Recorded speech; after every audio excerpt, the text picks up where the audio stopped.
So this is election day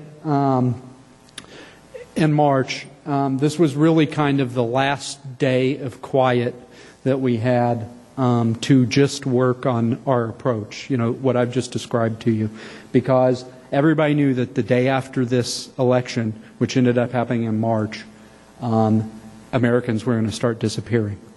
And we were all hoping that we would be among the Americans to disappear. But what happened was, because we were in the Capitol, everybody else disappeared around us, and we just kept spreading out bigger and bigger and bigger to a larger and larger area. The elections were a non-event. I think it was really kind of in a lot of ways, a testament to how far Iraq had come. I don't know if you remember 2005, 2006 elections, the Sunnis boycotted.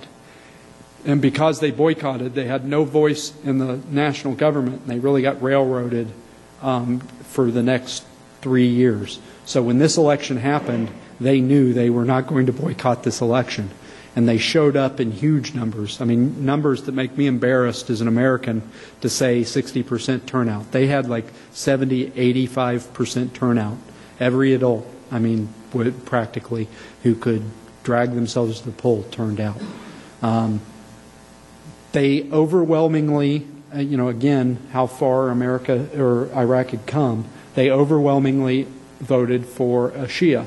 Iyad Allawi, who was the prime minister during 2004 during the interim government, overwhelmingly voted for him and his party.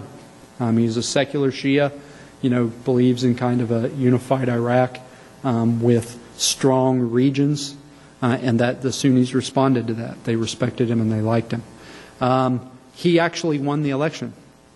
He got more votes than his party, and his coalition got more votes than any other coalition.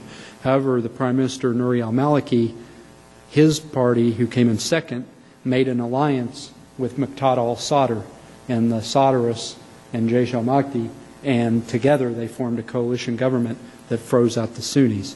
And we're still feeling, you know, as we roll the last convoy out, they still don't have a Minister of Defense. They still don't have a Minister of the Interior.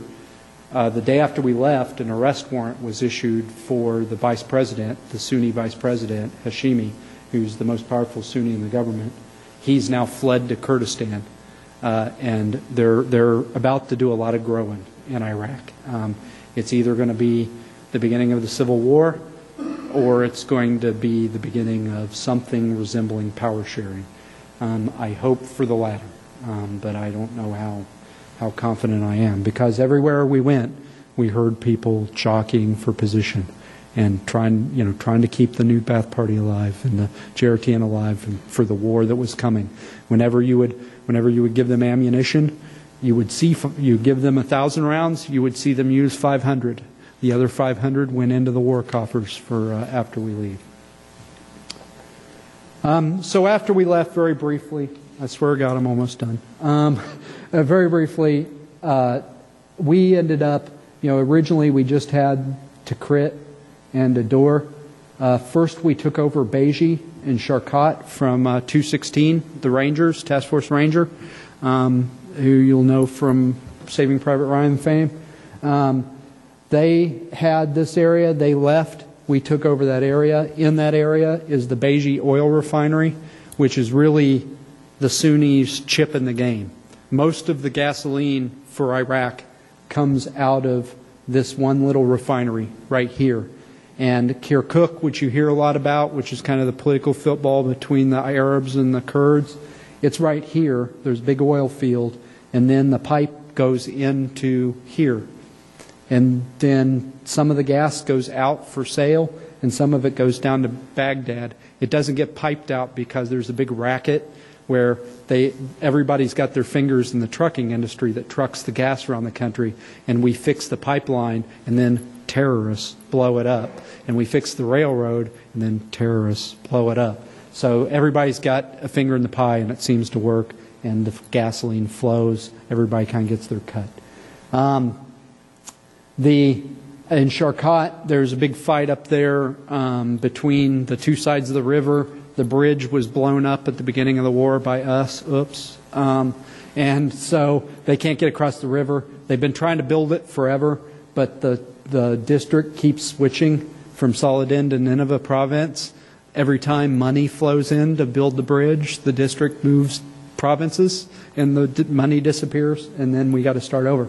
So that's the issue there. Twos, this district used to be part of Kirkuk, but Saddam Hussein, at the same time he was gassing Kurds in the 80s, he broke up Kurdistan into little bitty pieces and gave it to the Shia and the Sunnis, and he cut off twos and gave it to Saladin province. It was the only place that was ethnically diverse. It had Kurds, who were the majority, it had Sunni Arabs, and it also had these Turkomen, who are kind of a holdback from the Seljuk Turks, back in the old, caliphate days, when the Islamic Empire. It was kind of a little ethnic group, but it was big in twos. And so you had these three basically equal factions, and they had divided the country up into thirds, or the district up into thirds. And I always thought in a lot of ways it was a microcosm for probably how Iraq is going to end up, where you've got kind of a power sharing. They all sort of depend on each other. Nobody crosses into each other's areas, and it kind of all works, and they end up living together most of the time.